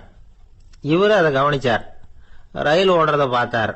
அங்க நின்றுகிட்டு இருந்த மாணவர்கள் கிட்ட விளையாட்டா கேட்டார், ஏன்பா இந்த ரயில் எதனால ஓடுது அப்படின்னு கேட்டார். இவரு, சக்தியினால ஓடுது அப்படின்னாங்க மாணவர்கள். அது என்ன சக்தின்னு கேட்டார். அதுக்கு பேரு மின்சாரம் அப்படின்னாங்க. சரி, நீங்க மின்சாரத்தை பார்த்துருக்கிறீங்களா அப்படின்னார். நாங்க பார்த்தது இல்லைங்க, ஆனா இதை செய்யறதுக்கு எங்களுக்கு உதவி பண்ண ஆசிரியர் ஒரு பட்டதாரி, ஒரு கால் அவர் பார்த்துருக்கலாம் அப்படின்னாங்க. அவர் எங்க இருக்காருன்னு கேட்டார். இதோ அழைச்சிட்டு வர்றோம்னு ஓடினாங்க. அவர் அழைச்சிட்டு வந்தாங்க. அவர்கிட்ட ஒரு பெரியவர் கேட்டார், மின்சாரத்தை நீங்க பார்த்துருக்கிறீங்களா அப்படின்னு. மின்சாரத்தை பார்க்கறதாவது நான் பார்த்ததே இல்லை. நான் பார்த்தது அது செயல்படுற விதத்தை தான். அது விளக்க வந்து எரிய வைக்குது, ரயில ஓட வைக்குது, இது மாதிரி எத்தனையோ எந்திரங்களை வந்து செயல்பட வைக்குது. ஆனா உண்மையிலேயே அது என்னன்னு எனக்கு தெரியாது. ஒருவேளை இந்த பள்ளிக்கூடத்து தலைமை ஆசிரியருக்கு தெரிஞ்சிருக்கலாம், ஏன்னா அவர் ஒரு மேல்நிலை பட்டதாரி அப்படின்னாராம் அவரு. சரின்னு போய் தலைமை ஆசிரியரை கூப்பிட்டுக்கிட்டு வந்தாங்க. அவர்கிட்டயும் இதே கேள்வி கேட்டாராம் அவரு. மன்னிக்கணும், இந்த கேள்வி இதுவரைக்கும் யாரும் என்கிட்ட கேட்டதில்ல. சக்தியை யாரும் பார்க்க முடியாது, ஆனா அது செயல்படும் விதத்தை தான் பார்க்க முடியும் அப்படின்னாராம் அவரு. இப்போ இதுவரைக்கும் கேட்டுக்கிட்டு இருந்த பெரியவர் சிரிச்சார். சிரிச்சுட்டு சொன்னாராம், சரி, அதுக்காக ஒன்றும் கவலைப்படாதீங்க, என்னுடைய பெயர் தாமஸ் ஆல்வா எடிசன் அப்படின்னாராம். இதை கேட்டதும் அங்க இருந்தவங்களுக்கெல்லாம் அதிர்ச்சி, ஆச்சரியம். என்னது, நீங்க தானா எடிசன்? நீங்க எவ்வளவு மின்சார கருவிகளை உண்டாக்கி இருக்கிறீங்க, நீங்களா இந்த கேள்வியை கேட்டது அப்படின்னாங்களாம். ஆமா, நான் தான் கேட்கிறேன், ஏன்னா நானே மின்சாரத்தை பார்த்தது கிடையாது அப்படின்னாராம் அவரு. அன்புங்கிறது இப்படிப்பட்டதுதாங்கிறார் ஓஷோ. அன்புங்கிறது நம்ம உடற்கூறு அமைப்புல இல்லை, அது நம்ம உடம்புல உள்ள சுத்த சக்தியின் வெளிப்பாடு. அதை உணரத்தான் முடியுமே தவிர பார்க்க முடியாது. அன்பே உன்னை வந்து நான் என் இருதயத்தில் வச்சிருக்கிறேன் அப்படின்னு எல்லாம் சொல்லுவான். இதெல்லாம் சும்மா. இது வந்து டாக்டர்கள் சொல்ற இருதயம் கிடையாது. அது வந்து ரத்தத்தை தள்ளுகிற ஒரு கருவி, அவ்வளவுதான். ஞானிகள் சொல்லுகிற இதயம் வேற, அது கண்ணுக்கு புலப்படாத ஒரு சக்தி. என்னுடைய இதயம் ரொம்ப விசாலமானது சார் அப்படின்னார் ஒருத்தர். அப்படிங்களான்னு ரொம்ப மரியாதையா, ஆமாங்க, டாக்டர் அப்படிதான் சொல்றார், கொஞ்சம் வீங்கி போய் பெருசா இருக்குதான் அப்படின்னார். ஒரு அரசன், அவனுக்கு வயசாயிட்டுது. அதனாலேயே இந்த கவலை, பயம் எல்லாமும் அதிகமாயிட்டுது. மரண பயம், ராத்திரியில சரியா தூங்க முடியல, இப்படி ஆயிட்டுது நிலைமை. அந்த அரசன் ஏற்கனவே எப்படின்னா போர்க்களங்கள்ல எத்தனையோ பேரை ஓட ஓட விரட்டி இருக்கிறான். இருந்தாலும் இப்ப அந்த துணிச்சல்லாம் எங்கேயோ போயிட்டுது. பேசாம படுத்திருக்கிறான். அப்படியே படுத்தாலும் தான் தூக்கம் வர மாட்டேங்குது. என்ன பண்ணலாம்னு யோசிச்சான் இந்த மன்னன். உடனே எல்லா அமைச்சர்களையும் கூப்பிட்டான். எனக்கு வந்து நிம்மதி இல்லை, எதை நினைச்சாலும் பயமா இருக்கு, எனக்கு ஒரு ஆலோசனை சொல்லுங்க அப்படின்னா. என்ன ஆலோசனை வேணும் அப்படின்னு சொல்லி கேட்டாங்க. எனக்கு ஒரு நெருக்கடியான சந்தர்ப்பம் ஏற்பட்டு போச்சுன்னு வச்சுக்கோங்க. அந்த நேரத்துல நீங்க யாருமே என் பக்கத்துல இல்ல ஆலோசனை சொல்றதுக்கு அப்படின்னா, அந்த சமயத்துல எனக்கு உபயோகப்படுற மாதிரி ஒரு வாசகம், பொன்மொழி ஏதாவது சொல்லுங்க, அத நான் என்னுடைய வைர மோதிரத்துக்கு அடியில பதிச்சு வச்சுக்கிறேன் அப்படின்னார். தேவைப்படுறப்ப உதவும் அப்படிங்கறதுனால. அவர் போட்டிருந்த மோதிரமும் அதுக்கு தகுந்த மாதிரியே திறந்து மூடுறது மாதிரி அமைஞ்சிருந்தது. ஏதாவது வாசகம் எழுதுனா உள்ற வச்சுக்கலாம், அதுக்கான வசதி அதுல இருந்தது. அமைச்சர்கள்லாம் யோசனை பண்ணாங்க, இது மாதிரி ராஜா கேட்கிறாரே என்ன வாசகம், அதாவது பொன்மொழி சொல்லலாம் அப்படின்னு எல்லாரும் யோசனை பண்ணாங்க. ஒருத்தருக்குமே சரியா தோணல, ஒரே குழப்பமா இருந்தது.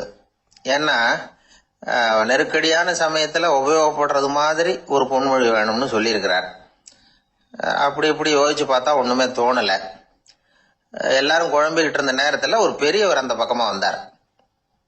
அவர் சொன்னார், நான் வேணும்னா அதுக்கு பொருத்தமா ஒரு வாக்கியம் சொல்றேன், ஆனா ஒரு நிபந்தனை. அதை யாரும் ரொம்ப ஆர்வம் காரணமா அவசரப்பட்டு படிச்சிடக்கூடாது. அதை ரகசியமா அந்த மோதிரத்துக்குள்ள எழுதி வச்சுக்கணும். எப்பவாவது இக்கட்ல மாட்டிக்கிற சமயத்துல மட்டும் வேற வழியே இல்லை அப்படிங்கிற நிலைமையில மட்டும்தான் அதை திறந்து பார்க்கணும். அப்படி நீங்க இருக்கிறதா இருந்தா நான் அதை சொல்றேன் அப்படின்னாரு அந்த பெரியவர். சரின்னு ஒத்துக்கிட்டாங்க எல்லாரும். அதே மாதிரி அவர் ஒரு வாக்கியத்தை சொன்னார். அவர் சொன்ன வாக்கியத்தை ரகசியமா மோதிரத்துக்குள்ள பதிச்சு மூடியாச்சு. ராஜா அதை விரல்ல மாட்டிக்கிட்டார். கொஞ்ச நாள் ஆச்சு. அந்த ராஜாவுக்கு ஒரு சோதனை வந்தது. என்ன சோதனைன்னா, அடுத்த நாட்டு மன்னன் படையெடுத்துக்கிட்டு வந்துட்டான். அவன் இவர்கிட்ட ஏற்கனவே தோத்து போனவன், ஒரு வெறியில வந்திருக்கிறான். தோற்று போனவன் மறுபடியும் சண்டைக்கு வந்தா எப்படி வருவானோ அப்படி வர்றான். ஒரு வெறியில வந்தா ஜெயிச்சுட்டான். என்னாச்சு இவரோட நிலைமைன்னா, நாட்டை இழந்துட்டார், எல்லாத்தையும் இழந்துட்டார். கடைசியா ஒரு அடிபட்ட குதிரையில ஏறி தப்பிச்சு போயிட்டார், வேற வழி இல்லைன்னு. பின்னாடி துரத்திக்கிட்டு வராங்க. இவர் ஒரு மலை உச்சிக்கு போயிட்டார், அதுக்கும் அப்பால போக முடியாது. ஏன்னா அந்த பக்கம் பயங்கர பள்ளம். உல்லாச பயணிகள் கண்டு கழிக்கிற இடம் அது. ஆனா இவருக்கு அது சாவு பயணத்தின் வாசல், திரும்பவும் முடியாது. அவ்வளவு குறுகிய பாதை அது, வேற வழியே இல்லை. இந்த நேரம் சூரிய ஒளி மோதிரத்துல பட்டு மின்னிச்சு. உடனே இவருக்கு ஞாபகம் வந்தது. மோதிரத்தை திறந்து படிக்கிறார். அதுல இருந்த வாசகம், இந்த நிலையும் மாறிவிடும், this too will pass away. அவருக்கு ஒரு தைரியம் வந்தது. பின்னாடி வந்தவங்களும் திசை மாறி வேற எங்கேயோ தேடி போயிட்டாங்க. அவங்க விரட்டிக்கிட்டு வரலன்னா இவ்வளவு அழகான ஒரு இடம் இருக்கிறதே எனக்கு தெரியாம போயிருக்குமேன்னு நினைச்சார். இவ்வளவு அழகை ரசிக்கிறதுக்காக ஒரு நாட்டையே கூட இழக்கலாம்னு தோணுச்சு அவருக்கு. அமைதியா அந்த அழகை ரசிச்சார். எதிரிகள்லாம் எங்கேயோ போயிட்டாங்க. மன்னர் நாடு திரும்பினார். மறுபடியும் படைகளை திரட்டினார். கொஞ்ச நாள்ல படை எடுத்துக்கிட்டு போனார். யாருகிட்ட தோத்து போனாரோ அவரையே வெற்றி கண்டு திரும்பி வர்றார். வரவேற்பு விழா பிரமாவப்படுது. ஆடல் பாடல் கோலாகலம். இதை பார்த்ததும் அந்த ராஜாவுக்கு தலகால புரியல. நம்மளை இனிமே யாராலையும் ஜெயிக்க முடியாதுன்னு நினைச்சார். அகம்பாவம் லேசா எட்டி பார்த்தது. இப்ப மறுபடியும் சூரிய ஒளிப்பட்டு மோதிரம் மின்னிச்சு. அதை திறந்து மறுபடியும் படிக்கிறார். இந்த நிலைமையும் மாறிவிடும், this too will pass away. அவ்வளவுதான். அவர் மனசு அடங்க ஆரம்பிச்சுட்டது, ஆணவம் போயிட்டுது. இதுல இருந்து நாம தெரிஞ்சுக்க வேண்டியது என்னன்னா, எந்த சூழ்நிலையிலையும் நாம கவலைப்பட வேண்டியதில்லை. ஏன்னா இங்க எதுவுமே நிரந்தரம் இல்லை. அந்த ராஜா மாதிரியே நம்ம ஆளு ஒருத்தன் ஒரு மோதிரம் போட்டிருந்தான், அதுக்குள்ள அவன் எழுதி வச்சிருந்த வாசகம் எதுக்கும் கவலைப்படாதே அப்படிங்கிறது தான். ஒரு நாள் பயங்கரமான கவலையோட உட்காந்துருந்தான். பக்கத்துல இருந்தவங்க சொன்னாங்க, இது மாதிரி சந்தர்ப்பத்துலதான் நீ உன் மோதிரத்தை திறந்து பார்க்கணும்னாங்க. இவனுக்கு கவலையோட எரிச்சலும் சேர்ந்துகிட்டது. அது எப்படி முடியும், இப்ப திருட்டு போனது என்னோட அந்த மோதிரம் தானே அப்படின்னு சொல்லிவிட்டு தலையில கை வச்சுட்டு உட்காந்துட்டான். இப்படிலாம் சொல்றது உண்டு. இருந்தாலும் நாம எந்த சூழ்நிலையிலையும் கவலைப்பட வேண்டியதில்லை அப்படிங்கிற உண்மையை புரிஞ்சுக்கணும். அப்படி கவலைய வெல்றதுக்கான வழி தெரிஞ்சுட்டதுன்னா வாழ்க்கையில வெற்றி நிச்சயம். இந்த உலகத்துல எத்தனை வகையான மனிதர்கள் இருக்கிறாங்க, ஒவ்வொரு மனிதனுமே ஒவ்வொரு வகை அப்படிங்கிறாங்க விஞ்ஞானிகள். மனிதர்களை 3 வகையா பிரிக்கலாம் அப்படின்னு சொல்றாங்க மெய்ஞானிகள். இவங்களை பத்திலாம் ஏற்கனவே நாம பேசியிருக்கிறோம். இப்ப டாக்டர் எட்வர்டு பேட்ச் அப்படிங்கிற நிபுணர் என்ன சொல்றாரு தெரியுமா? மனிதர்களை 7 வகையா பிரிக்கலாம்ங்கிறார். மனிதர்களின் மனநிலை அடிப்படையில அவங்களை 7 விதமா வகைப்படுத்துறார் அவர். சரி, அது என்ன 7 வகை? முதல் வகை என்னன்னா, பயந்த குணம் உள்ளவங்க. சார் ரொம்ப பயந்த சுபாவம், வீட்டுல கூட வாயே திறக்க மாட்டார், சாப்பிட போறப்ப மட்டும்தான் கொஞ்சம் வாயை திறப்பார், அப்புறம் மூடிக்குவார் அப்படின்னு சில பேரை பத்தி நாம பேசிக்கிறது உண்டு. இவங்கெல்லாம் இந்த வகை, அதாவது பயந்த குணம் உள்ளவர்கள் அப்படிங்கிற முதல் வகை. சரி, 2வது வகை என்னன்னா சஞ்சலப்படுகிறவர்கள். எதுக்கு எடுத்தாலும் கலக்கம், குழப்பம், இப்படியே காலம் தள்ளிட்டு இருப்பாங்க. பல பேர் பார்த்துருப்பீங்க. அவங்கெல்லாம் இந்த வகை. 3வது வகை என்னன்னா யதார்த்த உலகை மறந்து கற்பனை உலகத்திலேயே மிதக்கிறவங்க. இளைஞர்கள், கவிஞர்கள், இப்படி பல பேர் இருக்கிறாங்க. எப்ப பார்த்தாலும் கற்பனை உலகத்திலேயே மிதந்துகிட்டு இருப்பாங்க. கிட்டத்துல போய் என்னங்க ஒரு மாதிரியா இருக்கிறீங்க அப்படின்னு கேட்டு பாருங்க, அவங்களெல்லாம் ஏதோ ஒரு அற்ப புழுவை பாக்குறது மாதிரி அவங்கள பார்ப்பாங்க. அதுவும் அந்த வானத்து நிலாவை பாருங்கள், அது என்னை வா வான்னு கூப்பிடுது, எனக்கு சீக்கிரத்துல ஒரு நாள் சிறகுகள் முளைக்கும், சிறகடித்து வானத்துல பறந்து போவேன், அந்த செல்ல நிலாவை கொஞ்சிவிட்டு வருவேன், இப்படி எல்லாம் பேசிட்டு இருப்பாங்க. கொஞ்சிறது அப்புறம் இருக்கட்டும், இப்ப கஞ்சிக்கு வழியே பாருப்பா அப்படின்னா அதை காதுல வாங்க மாட்டாங்க. நாம ஏதோ இந்த உலகத்தை அனுபவிக்க தெரியாதவர்கள் மாதிரி நம்மளை அவங்க கவனிப்பாங்க. இப்படி ஒரு ரகம். 4வது வகை மனிதர்கள் எப்படின்னா, இவங்க தனிமை உணர்வு மிக்கவர்கள். இவங்க மற்றவங்களோட இயல்பா நெருங்கி பழகிறது இல்ல, தான் உண்டு தன்னுடைய வேலை உண்டுன்னு இருந்துட்டு போறவங்க. அடுத்த வீட்டுல இருக்கிறவர் யார் அப்படின்னு கேட்டா கூட அடுத்த வீடுன்னு ஒண்ணு இருக்கா அப்படிங்கறது மாதிரி நம்ம முகத்தை பார்ப்பாங்க. அவங்க கிட்ட மேற்கொண்டு நாம என்னத்தை பேச முடியும்? இப்படி ஒரு வகை. 5வது வகை மனிதர்கள் எப்படின்னா, இவங்க மத்தவங்க செல்வாக்குக்கு உட்பட மறுப்பவர்கள். அடுத்தவங்களோட செல்வாக்குக்கு இவங்க ஆட்படுறதில்ல. நான் யார் தெரியுமான்னு கேட்டா அதை தெரிஞ்சுட்டு எனக்கு என்ன ஆக போகுதும்பாங்க. இவங்கெல்லாம் அந்த ரகம். 6வது வகை மனிதர்கள் எப்பவும் எதுலையும் பற்றில்லாம இருக்கிறவங்க. இது ஒரு துறவு மனப்பான்மை. இயல்பாவே சில பேர் இப்படி உண்டு, அவங்களுக்கு எதுலயும் ஒரு ஈடுபாடு இருக்காது. அப்படிப்பட்டவங்க எல்லாம் 6வது வகை. 7வது வகை மனிதர்கள் மற்றவங்க கவலைய தன்னுடையதா ஆக்கிக்கிட்டு கவலைப்படுறவங்க. இவங்கெல்லாம் மகாத்மாக்கள். தாம் வேறு அடுத்தவங்க வேறு அப்படிங்கிற எண்ணம் இவங்களுக்கு வர்றதில்லை. அதனால அடுத்தவங்களுக்கு ஒரு துன்பம் வந்ததுன்னா இவங்களால சும்மா இருக்க முடியறதில்லை. ஆக கூடி இப்படி 7 விதமான மனிதர்களை அடையாளம் காட்டுறார் அந்த நிபுணர். இதுல நாம எந்த வகையில வர்றோம் அப்படிங்கறத நாம தான் அடையாளம் கண்டுபிடிக்கணும். எனக்கு தெரிஞ்ச ஒரு மனிதர் உண்டு. அவர் ஒரு வித்தியாசமான வகை. எதையும் நடைமுறை சாத்தியமா சிந்திக்கிறவர். எப்பவும் அடுத்தவங்களும் நல்லா இருக்கணும், நாமும் நல்லா இருக்கணும் அப்படின்னு ஆசைப்படுறவர். அவருக்கு ஒரு சமயம் திடீர்னு உடம்பு சுகம் இல்லாம போயிட்டுது. டாக்டர் கிட்ட போனார், பணம் கொடுத்தார், வைத்தியம் பார்த்துக்கிட்டார். அவர் எழுதி கொடுத்த மருந்து சீட்டை வாங்கினார். ஒரு மருந்து கடைக்கு போனார், பணம் கொடுத்தார், மருந்து வாங்கினார். அதை எடுத்துட்டு வீட்டுக்கு வந்தார். அதுக்கப்புறம் அந்த மருந்து அவர் சாப்பிடணும்ல, சாப்பிடவே இல்லை, அப்படியே சும்மா வச்சுட்டார். அவரை பார்த்து கேட்டேன், ஏன் சார் இப்படி பண்றீங்க, வீண் செலவு தானே இது, நீங்க ஏன் டாக்டர் கிட்ட போய் பணம் செலவு பண்ணுனீங்கன்னு கேட்டேன். அவர் சொன்னாரு, டாக்டர் வாழணும் இல்லையா, அதனாலதான் அப்படின்னார். சரி, அப்புறம் ஏன் மருந்து வாங்கினீங்க அப்படின்னு கேட்டேன். மருந்து கடைக்காரர் வாழணும் இல்லையா, அதனாலதான் அப்படின்னார். சரி, அப்புறம் ஏன் வாங்கின மருந்து சாப்பிடாம வச்சுட்டீங்க அப்படின்னதுக்கு, நான் வாழணும் இல்லையா அதனாலதான் அப்படின்னார். இவர் வாழ்க்கையை புரிஞ்சுக்கிட்டவர். இப்படி வாழ்க்கையை புரிந்து கொண்டு வாழ தெரிஞ்சுக்கணும். எந்த வகை மனிதர் நாம் அப்படிங்கறத புரிஞ்சுக்கிட்டு வாழ்ந்தோம்னா வாழ்க்கையில வெற்றி நிச்சயம். குடும்பத்துல ஒருத்தர் அனுசரிப்பு தன்மைங்கிறது ரொம்ப அவசியம். கணவன் மனைவின்னா அனுசரிச்சு போகணும்னு சொல்லுவாங்க. அதாவது ஒரு கணவன், அதுக்காக தான் அந்த காலத்துல எல்லாம் ஒரு வீட்டுக்கு மாப்பிள்ளை தேடுறதுங்கிறது ஒரு பெரிய குடும்பத்தை நிர்வகிக்கிற அளவுக்கு ஒரு கணவனா வரக்கூடிய எப்படி இருக்கணும் அப்படின்னா, அந்த காலத்துல புலி வேட்டைக்கு போகணும்.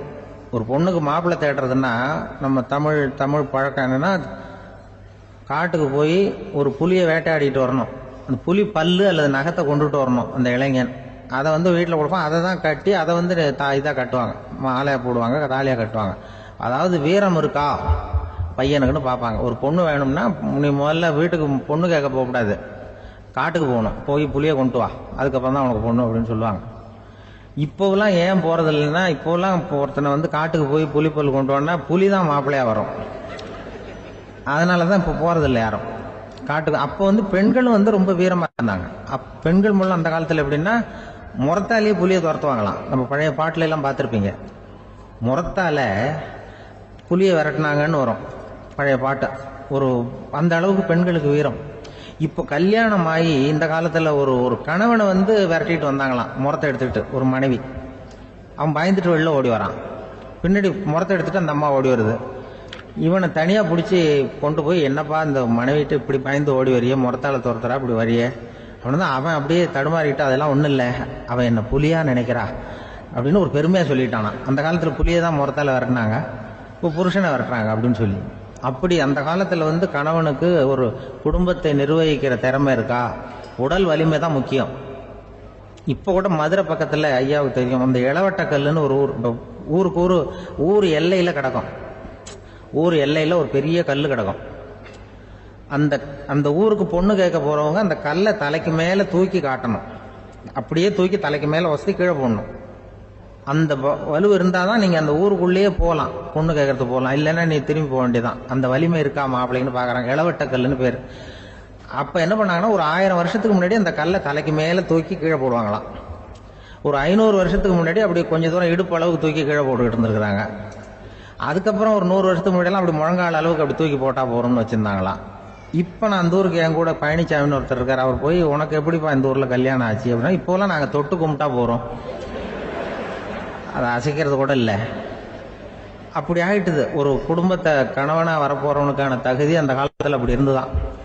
அப்படி வந்து கணவன் வந்து தேர்ந்தெடுக்கிறது, குடும்ப தலைவனை தேர்ந்தெடுக்கிறது ஒரு பெரிய காரியம். ஒரு பெரிய செல்வந்தர் போட்டி வச்சாராம், ஒரு நீச்சல் குளம், அதில் யார் வேணாலும் குதிச்சு அந்த பக்கம் போய் கரையிடலாம். அந்த நீச்சல் குளத்தில் விஷப்பாம்புலாம் கிடக்கு. யார் துணிஞ்சி அந்த விஷப்பாம்பு இருக்கிற குளத்துல குதிச்சு அந்த பக்கம் போய் கரையேறானோ அவனுக்கு ஒரு 100 ஏக்கர் நிலம் கொடுப்பேன். அது வேண்டான்னா ஒரு 1000 ஆடு கொடுப்பேன். அதுவும் வேண்டான்னா என் பொண்ணை கொடுப்பேன் அப்படின்னு போட்டி வச்சார். அதான் மாப்பிள்ளையை தேர்ந்தெடுக்கிறதுக்கு அவர் ஒரு வழி, நீச்சல் குளத்தில் குதிச்சு கரையேறணும்.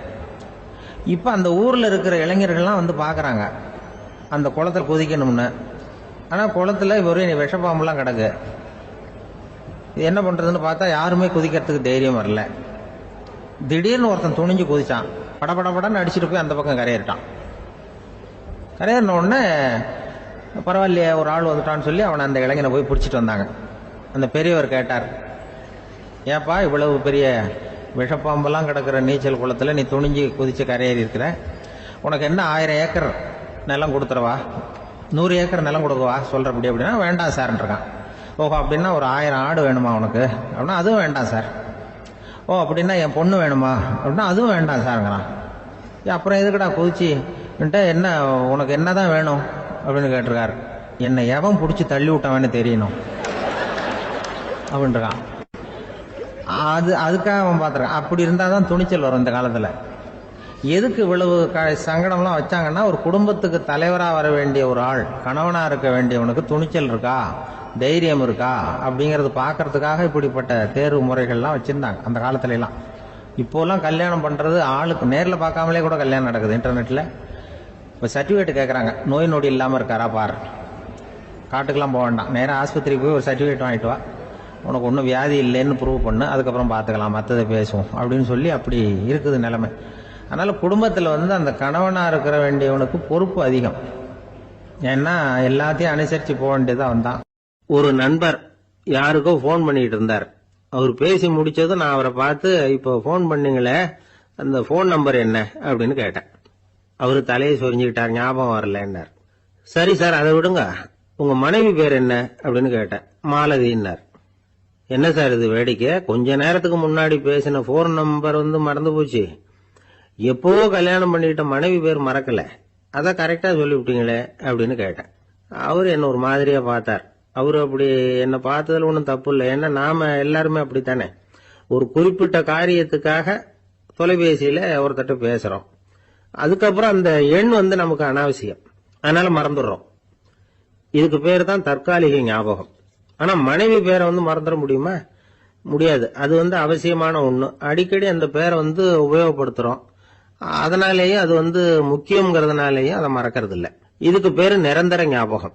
சரி, இந்த தற்காலிக ஞாபகம், நிரந்தர ஞாபகம், இது 2 ஞாபக அளவுகளையும் கட்டுப்படுத்துறது எது அப்படின்னா, மூளைக்குள்ள நடக்கிற மின்சார நடவடிக்கைகள் தான். தற்காலிக ஞாபகம் ஒரு மின்னல் மாதிரி தோன்றி மறையுது. நிரந்தர ஞாபகம் ஒரு படிவம் போல மூளையில படிஞ்சுடுது. ஒரு சம்பவத்தின் பல பிரதிகள் மூளையில பல்வேறு பகுதிகளிலேயும் படியறதுனால ஒன்னு மறைஞ்சாலும் மறந்தாலும் இன்னொன்னு மறையறதில்ல. இப்படிப்பட்ட நிலைமையில தான் இந்த தொண்டையில இருக்கு வாயில வரமாட்டேங்குது சார் அப்படிமா. ஒருத்தருக்கு எந்த துறையில ஆர்வமும் ஈடுபாடும் அதிகமோ அது சம்பந்தமான ஞாபக சக்தி அதிகமா இருக்கும். தொழிலை விரும்புகிற ஒரு டெலிபோன் ஆபரேட்டருக்கு எண்கள்லாம் நல்ல ஞாபகம் இருக்கும். அது மாதிரி கவிஞர்களுக்கு வார்த்தைகள் நல்ல ஞாபகத்தில் இருக்கும். இது ஒரு பக்கம் இருந்தாலும் ஒரு மூளை எண்களை விட எழுத்துக்களை விட படங்களை ரொம்ப சுலபமா ஞாபகத்துல வச்சுக்குது. புரிஞ்சுக்கிற தன்மை, அனுபவம், புத்தி கூர்மை இது கூடி குறையறத பொறுத்து ஞாபக சக்தியும் ஏறும் இறங்கும். இப்ப உதாரணத்துக்கு ஒரு பையனுக்கு படிச்சது எதுவும் ஞாபகத்துல இல்லைன்னா அவன் அதை சரியா புரிஞ்சுக்கலன்னு அர்த்தம். இந்த மறதிங்கிறது எந்த சமயத்துல ஒரு பிரச்சனை ஆகுது தெரியுமா? உங்களுக்கு வேண்டியப்பட்ட ஒருத்தரை ஞாயிற்றுக்கிழமை சாயந்தரம் சரியா 5 மணிக்கு கடற்கரைக்கு வர சொல்லிவிட்டு அந்த நேரத்தை மறந்துட்டா அது பரவாயில்ல, வர சொன்னதையே மறந்துட்டாதான் நிலைமை மோசம்னு அர்த்தம். இப்படி இருந்தா இது சிகிச்சை எடுத்துக்க வேண்டிய நிலைமைங்கிறத புரிஞ்சுக்கணும். ஆமா, இதுக்கும் மருந்து இருக்கு. ஆனா மூளை குறிப்பிட்ட அளவுக்கு கீழே இயங்குறப்போ இன்னொன்னு சொல்லுவாங்க, இந்த நியூரோ டிரான்ஸ்மிட்டர் அப்படின்னு சொல்லுவாங்க.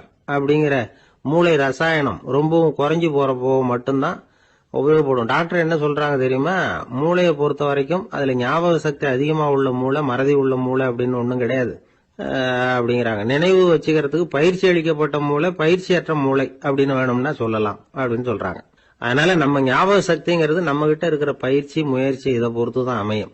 ஒருத்தர் ஒரு பென்சிலை எங்கேயோ வச்சுக்கிட்டு தேடிக்கிட்டு இருந்தார்.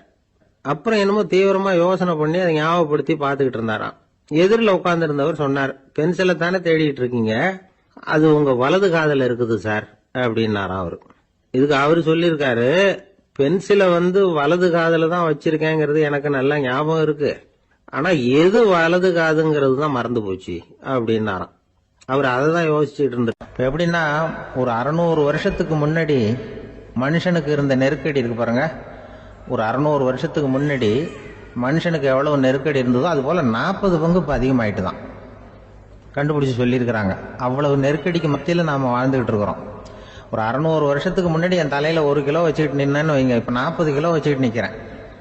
அப்படி ஒவ்வொரு மனுஷனுக்கும் வாழ்க்கையில நெருக்கடி அதிகமா போச்சு. இந்த நெருக்கடியில முன்னாடிலாம் யாரோ ஒருத்தர் தான் தியானம் பண்ணுவாங்க. தியானம்னா ஒருத்தர் 2 பேர் காட்டுக்கு போய் தியானம் பண்ணிட்டு இருப்பாங்க 600 வருஷத்துக்கு முன்னாடி. இப்ப வீட்டுக்கு வீடு தியானம் நடக்குது. ஏன்னா அந்த அளவுக்கு வாழ்க்கையில ஒரு நிம்மதி வேணும் அப்படின்னு சொல்லி பண்ணிட்டாங்க. அதுக்குதான் இயற்கை கொடுத்துருக்கிற ஒரு இயற்கையான வைத்தியம் தான் சிரிப்புங்கிறது. இதை பத்தி பெரியவங்க எல்லாம் இப்ப ஆராய்ச்சி பண்ணிட்டு இருக்கிறாங்க. சிரிப்புங்கிறது நாம பிறந்து ஒரு 6 மாசத்துல தான் முதல் தடவையா விவரமா சிரிக்க ஆரம்பிக்கிறோமா. நாம பிறந்து 6 மாசத்துக்கு, அதாவது முதல் தடவை சிரிக்க ஆரம்பிக்கிறது ஒரு 6வது வாரம், 1.5 மாசத்துல தான் குழந்தை விவரமா சிரிக்க ஆரம்பிக்குது. அப்புறம் அப்படியே சிரிக்க ஆரம்பிக்கிறோம். அதெல்லாம் இப்ப கணக்கு எடுத்திருக்கிறாங்க. ஒரு குழந்தை ஒரு நாளைக்கு 200 தடவை சிரிக்குதான் ஒரு குழந்தை.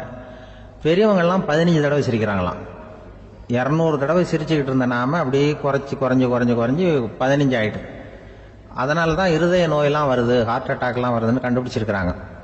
200 சிரிப்புக்கு அது இயல்புத்தன்மை, மனுஷனுடைய இயல்புத்தன்மை சிரிக்கிறது. அதுக்கு ஜோக்கே தேவைப்படாது.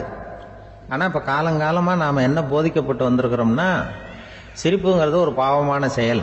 ஒரு முதலாளிக்கு முன்னாடி தொழிலாளி சிரிச்சா மரியாதை குறைச்சல், ஒரு கணவனுக்கு முன்னாடி மனைவி சிரிச்சா மரியாதை குறைச்சல், அது மாதிரி ஒரு வாத்தியாருக்கு முன்னாடி பையன் சிரிச்சா மரியாதை குறைச்சல், ஒரு ஆபீசருக்கு முன்னாடி பியூனு சிரிச்சா மரியாதை குறைச்சல், இப்படின்னு சொல்லி சிரிப்புங்கிறது ஏதோ மரியாதை குறைவான செயல்னு காலங்காலமா நாம போதிக்கப்பட்டு வந்திருக்கிறோம். இப்ப மரபு ரீதியாவே அந்த சிரிப்பு நம்ம கிட்ட சிறைப்பட்டு இருக்குதான், அடங்கி போச்சு. அந்த சிறைப்பட்டு இருக்கிற சிரிப்பை வெளியில கொண்டு வர்றதுக்கு தான் ஜோக்குன்னு ஒரு சாவியை போட வேண்டியிருக்கு. வேற இந்த ஜோக்குக்கும் சிரிப்புக்கும் சம்பந்தம் இல்லை. அதை ஏற்கனவே இருக்கிறத வெளில கொண்டு வரதுக்கு ஒரு சாவி மாதிரி உபயோகப்படுதுன்னு இப்ப அதை பத்தி ஆராய்ச்சி பண்றவங்க எல்லாம் சொல்றாங்க. ஏன்னா சிரிப்புக்கு ஜோக்கு தேவைப்படாது. இப்போ ஒரு குழந்தை தொட்டில படுத்திருக்குன்னு வைங்களேன், குழந்தை தொட்டில இருக்கு, அது முகத்துக்கிட்ட போய் ஒரு கிளுகிழுப்பை ஆட்டுங்க சிரிக்கும்.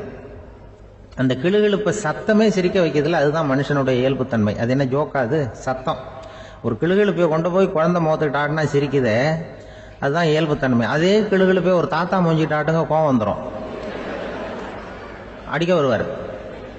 என்னடா விளையாட்டு இது அப்படிமாரு. ஏன்னா அவர் சிரிச்சுக்கிட்டு இருந்தவர், அப்படி இருந்தவர் ஒரு காலத்துல. ஒரு கிளுகிழுப்பைக்கு சிரிச்சவர் ஒரு காலத்துல இப்ப கோவப்படுறாருன்னா அந்த அளவுக்கு நம்ம மாறி போயிட்டே வந்துட்டு இருக்கிறோம். அதனால அந்த இயல்புத்தன்மை மாறாம இருக்கணுங்கிறது ரொம்ப முக்கியம். அதுக்காக எல்லாரையும் குழந்தையாக்க முடியாது. மனுஷன் எல்லாரும் இனிமே வயசுங்கிறது கூட ஆகிட்டே தான் இருக்கும். அதுக்காக குறைச்சிக்கிட்டே போக முடியாது. அதுக்கு யாராவது மருந்து கண்டுபிடிச்சாதான் உண்டு. ஆனா ஒருத்தர் மருந்து கண்டுபிடிச்சாராம், சொல்லுவாங்க, ஒரு டாக்டர் வந்து ஒரு மாத்திரை கண்டுபிடிச்சாராம்.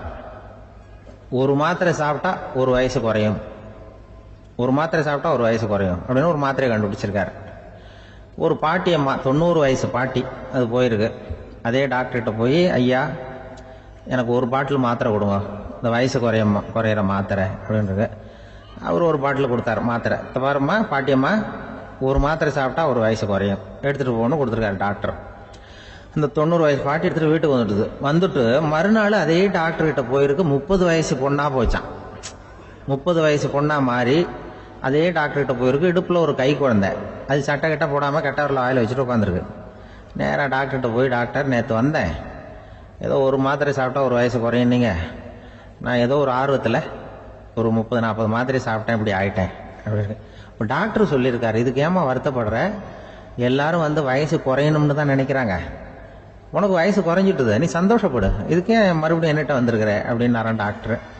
அப்போ அந்த அம்மா சொல்லிச்சேன், அதை என்னை பற்றி பரவாயில்ல டாக்டர், என் இடுப்பில் பாருங்க கை குழந்தை, இது சட்டை கட்ட போடாமல் உட்காந்துருக்கு, கட்டவரில் வாயில் வச்சுட்டு உட்காந்துருக்கு, இது ரொம்ப ஆர்வத்தில் ஒரு 70 மாத்திரையை சாப்பிட்டு விட்டுது, இது என் வீட்டுக்காரரு. இவர் வந்து இடுப்பு விட்டு கீழே இறங்க மாட்டேங்கிறாரு. நான் எதையாவது கொடுத்து இனிமேதான் வயசை கூட்டி இறக்கி விடுவேன் டாக்டர் அப்படின்னு தான். அவர் வந்து ஏதோ நமக்கு அதுக்கும் சம்மந்தம் இல்லைங்கிறது மாதிரி கட்டாரில் வச்சுட்டு அவர் பாட்டு உட்காந்துருக்காரு. ஏதோ நமக்கு இந்த உலகமே இல்லை, நமக்கு சம்மந்தம் இல்லைங்கிற மாதிரி உட்காந்துருக்காரு. இப்படியே நான் தூக்கிட்டு எங்கே அலையிறது அப்படின்னு தான். அதனால வந்து வயசை குறைக்கிறது இயற்கைக்கு விரோதமாக நாம பண்ண முடியாது. ஆனால் இந்த இயல்பு தன்மை மாறாமல் வச்சுக்கலாம். குழந்தை மாதிரி மாற முடியாதே தவிர அந்த குழந்தை தன்மையோடு வாழறதுக்கு கற்றுக்கணும். அதுதான் வாழ்க்கையில் இன்பமாக வாழறதுக்கு வழி. குழந்தைத்தனமாக இருக்கக்கூடாது, குழந்தை தன்மையோடு இருக்கணும்னு சொல்லுவாங்க. குழந்தை தன்மைங்கிறது வேற, குழந்தைத்தனம்ங்கிறது வேற. அப்படி ஒரு மாத்திரை கண்டுபிடிச்சிட்டா இப்போ யாராவது ஒருத்தவங்க இடுப்பில் குழந்தைய தூக்கிட்டு போனால் போய் கேட்கணும், ஏம்மா இது ஏன் வீட்டுக்காரரா உன் குழந்தையா அப்படின்னு கேட்டு அதுக்கப்புறம் அவருக்கு வணக்கம் சொல்லணும். இப்படிலாம் ஆகிடும் நிலைமை. இயற்கையை வந்து நம்ம மாற்ற முடியாது, அதுக்கு தகுந்தாப்புல தான் நாம் வந்து பண்ணணும். குழந்தை தன்மையோடு வாழறதுக்கு குடும்பத்தில் குழந்தை தன்மைங்கிறது எப்படின்னா, இப்போ ஒரு சில பேருக்கு அந்த குழந்தை தன்மை உண்டு. ஒரு வீட்டில் ஒரு புள்ள படுத்திருக்கு, அம்மா வந்து எழுப்புறாங்க, காலேஜுக்கு நேரமாச்சு எழுந்திருப்பா, காலேஜுக்கு நேரமாச்சு எழுந்திருப்பா அப்படின்னு. அந்த அம்மா அந்த புள்ள சொல்லியிருக்கா, ஐயோ எனக்கு காலேஜுக்கு போகிறதுக்கே பிடிக்கலம்மா, என்னை வந்து தொந்தரவு பண்ணாத, காலேஜுக்கு போகிறதுக்கு எனக்கு பிடிக்கல அப்படின்னு தான். அப்போ அந்த அம்மா சொல்லியிருக்கு, ஏன் உனக்கு காலேஜுக்கு போகிறதுக்கு பிடிக்கல, கல்லூரிக்கு போகிறதுக்கு, அதுக்கு 2 காரணம் சொல்லு அப்படின்னு இருக்கா. அப்போ அந்த புள்ள சொல்லிச்சான், ஏன் பிடிக்கலன்னா கல்லூரியில் இருக்கிற வாத்தியாருக்கும் என்ன பிடிக்க மாட்டேங்குது, ஆசிரியர்களுக்கும்.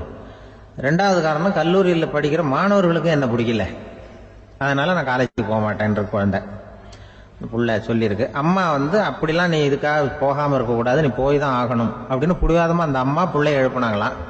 சரி நான் எதுக்கு காலேஜ் போகணும்னு சொல்கிறேன், அதுக்கு நீ 2 காரணம் சொல்லு அப்படின்னு தான் அந்த புள்ள. அப்போ அந்த அம்மா சொன்னாங்களாம், நீ ஏன் காலேஜுக்கு போகணும்னா முதல் காரணம் உனக்கு வயசு 52, 2வது காரணம் நீ தான் பிரின்சிபால் அப்படின்னு தான். என்ன இருந்தாலும் அவங்க அம்மாவுக்கு அது புள்ள தானே, அதுதான் குழந்தை தன்மைங்கிறது. 52 வயசுலையும் குழந்தை தன்மையோடு இருக்கார் பாருங்க, அதுதான் அந்த குழந்தை தன்மையோடு வாழறது தான் வெற்றிக்கு வழின்னு சொல்லுவாங்க. ஆபீஸ்ல வேலை பார்க்குற ஒருத்தர் வந்தார். பேசாம ஒரு 10 நாள் லீவ் போட்டுடலாமா பாக்குறேன் அப்படின்னார். ஏன்னு கேட்டோம். என்னுடைய மேலதிகாரி ஒரு முசுடு சார், அவர்கிட்ட வேலை பார்க்கறது ரொம்ப கஷ்டமா இருக்குது அப்படின்னார். ஆபீஸ்ல வேலை பார்க்கறவங்க எல்லாம் ஒரு விஷயத்த நல்லா ஞாபகத்துல வச்சுக்கணும். மேலதிகாரிங்கிறவர் ஒரு பெரிய மகான் இல்ல, அவரும் ஒரு மானிட பிறவிதான். சராசரி மனுஷனுக்கு உள்ள பலம் பலவீனம் 2ம் அவருக்கும் உண்டு. அதனால அவரை கொஞ்சம் அனுசரிச்சு போறதுக்கு பழகிறது தான் நல்லது. மேலதிகாரிகள்ல பல வகை உண்டு, அதுல முக்கியமா 3 வகை. அதுல ஒரு வகை எப்படி தெரியுமா, உங்களை வந்து ஒரு வேலை செய்யற மெஷினா மட்டுமே நினைக்கக்கூடிய வகை. இவங்கெல்லாம் எப்படின்னா, எங்கேயாவது வெளியூர் போயிருந்தா கூட அங்கிருந்து போன் பண்ணுவாங்க, அந்த வேலை என்னாச்சு இந்த வேலை என்னாச்சு அப்படின்னு. இவங்களுக்கெல்லாம் உங்க நலனை பத்தியோ உங்க குடும்பத்தை பத்தியோ அக்கறை இருக்காது. நீங்க சொல்ற யோசனை எதுவும் இவங்க கிட்ட எடுபடாது. கொடுத்த வேலையை பாரு, நீ எனக்கு புத்தி சொல்ல வேணாம் அப்படிம்பாங்க. இவங்களை அனுசரிச்சு போறதுக்கு ஒரே வழி, இவங்க எதை சொன்னாலும் சரின்னு சொல்லிவிட்டு வேலையை கவனிக்க வேண்டியதுதான். இவங்க கிட்ட வேற எந்த கேள்வியும் கேட்டுக்கிட்டு இருக்கக்கூடாது. ஆமா சாமி போடுறது கௌரவ குறைச்சல் இல்ல, அது ஒரு அலுவலக சௌகரியம், அவ்வளவுதான். இன்னொரு வகையான மேலதிகாரிகள் எப்படி தெரியுமா, இவங்கெல்லாம் ஆபீஸ் வேலையை பத்தி அதிகமா கவலைப்பட்டுக்கிட்டு இருக்க மாட்டாங்க. தங்களுடைய சொந்த இமேஜ் பாதிக்கப்படக்கூடாதுங்கிறதுலயே கவனமா இருப்பாங்க. இவங்கெல்லாம் அடிக்கடி உங்க நலனை விசாரிப்பாங்க. அதே மாதிரி நீங்களும் அவரை விசாரிக்கணும்னு எதிர்பார்ப்பாங்க. இந்த ரக அதிகாரிகளுக்கெல்லாம் புது வருட வாழ்த்து அனுப்பலாம், பிறந்த நாள் வாழ்த்து அனுப்பலாம். அவருக்கு எங்கேயாவது ஒரு பாராட்டு விழா நடந்தா முதல் வரிசையில போய் உட்காந்து உங்க முகத்தை காட்டலாம். ஆபீஸ் வேலையை மட்டுமே பார்க்கிற பணியாளர்கள் இது மாதிரி அதிகாரிகள் கிட்ட நல்ல பேர் வாங்க முடியாது. இன்னொரு வகையான மேலதிகாரிகள் உண்டு. அவங்க எப்படின்னா ஆபீஸ் வேலையை பத்தியும் கவலைப்பட மாட்டாங்க, தனக்கு கீழே வேலை பார்க்கறவங்கள பத்தியும் கவலைப்பட மாட்டாங்க. எக்காரணம் கொண்டும் தன்னுடைய பொசிஷனுக்கு ஆபத்து வந்துடக்கூடாதுன்னு நினைக்கக்கூடியவங்க இவங்க. இவங்களால கடுமையான வேலை செய்யவும் முடியாது, தீர்மானிக்கவும் முடியாது. எந்த முடிவையும் எடுக்காம அப்படியே தள்ளி போட்டுக்கிட்டே போடுவாங்க எல்லாத்தையும். இதனால என்ன ஆகும்னா, இவருக்கு கீழே வேலை பார்க்கிற உங்களுக்கு பொறுப்பு அதிகமாயிடும். இவங்க கிட்ட போய் பிரச்சனையை மட்டும் சொல்லி பிரயோஜனம் இல்லை, அதுக்கான முடிவுகளை நீங்களே சொல்லணும். அப்பதான் இது மாதிரி அதிகாரிகள் கிட்ட நல்ல பேர் வாங்கலாம். அட்லீஸ்ட் கெட்ட பேர் வாங்காமலாவது காலம் தள்ளலாம். ஆபீஸ்ல வேலை பார்க்கறவங்க முக்கியமா சில விஷயங்களை ஞாபகத்துல வச்சுக்கணும். ஆபீஸ்ல நடக்கிற நல்லது கெட்டது எதுவா இருந்தாலும் உடனடியா மேலதிகாரி கிட்ட தெரிவிக்கிறது நல்லது. மூன்றாவது மனிதர் மூலமா அதை அவர் தெரிஞ்சுக்கிறது அவ்வளவு நல்லது இல்லை. எந்த மேல் அதிகாரியுமே தான் இந்த சர்பாஸ் செய்யப்படுறத விரும்புறதில்லை. அதனால அவருக்கு தெரியாம மேலிடத்துக்கு மணி எழுதி போடக்கூடாது. அப்படி எழுதி போடுறவங்க சில பேர் இருக்கிறாங்க. நீங்களும் உங்க மேலதிகாரியும் தொழில் ரீதியா ஒரே படிப்பு படிச்சவரா இருக்கலாம். அப்படி இருந்ததுன்னா அட்ஜஸ்ட் பண்ணி போறது கொஞ்சம் கஷ்டம்தான். இதை மனசுல வச்சுக்கிட்டு நடந்துக்கணும். உங்களுக்கும் அவருக்கும் அபிப்பிராய பேதமா, அது அவருக்கும் உங்களுக்கும் உள்ள தனிப்பட்ட பிரச்சனை. அதை விளம்பரப்படுத்திட்டு இருக்க கூடாது, அது அவருடைய கோபத்தை கிளறும். உங்க மேலதிகாரி உங்க கூட படிச்சவரா இருக்கலாம், அதுக்காக அவர் எல்லாருக்கும் முன்னாடி அடைய கிச்சாமி எப்படா இருக்க அப்படின்லாம் கேட்டுக்கிட்டு இருக்க கூடாது. பொதுவா யாரும் அதை விரும்புறதில்லை. இவ்வளவையும் உங்க மனசுல வச்சுக்கிட்டு கொஞ்சம் சாமர்த்தியமா நடந்துகிட்டீங்கன்னா ஆபீஸ் உங்களுக்கு அவஸ்தையா இருக்காது, ஆனந்தமா இருக்கும். ஒரு மேலதிகாரி தன்கிட்ட வேலை பார்க்கிற ஒருத்தரை பத்தி ரொம்ப பெருமையா சொன்னாராம். எங்க ஆபீஸ்ல எவ்வளவோ பேர் வேலை பார்க்கறாங்க, எல்லாரும் தினமும் ஏதாவது பிரச்சனைகளை சொல்லிட்டு இருப்பாங்க. ஆனா இவர் ஒருத்தர் மட்டும்தான் இது வரைக்கும் என்கிட்ட எந்த பிரச்சனையும் சொன்னதே இல்லை. அவர் பாட்டுக்கு வருவார், வேலை பார்ப்பார், போயிடுவார் அப்படின்னாராம். நான் உடனே அவ்வளவு பெருமைக்குரிய அந்த ஊழியரை பார்த்து கேட்டேன், ஏன்பா உன்னுடைய மேலதிகாரி கிட்ட நீ எந்த பிரச்சனையும் கொண்டுகிட்டு போறதே இல்லையாமே அப்படின்னு கேட்டேன். அதுக்கு அவர் சொல்றாரு,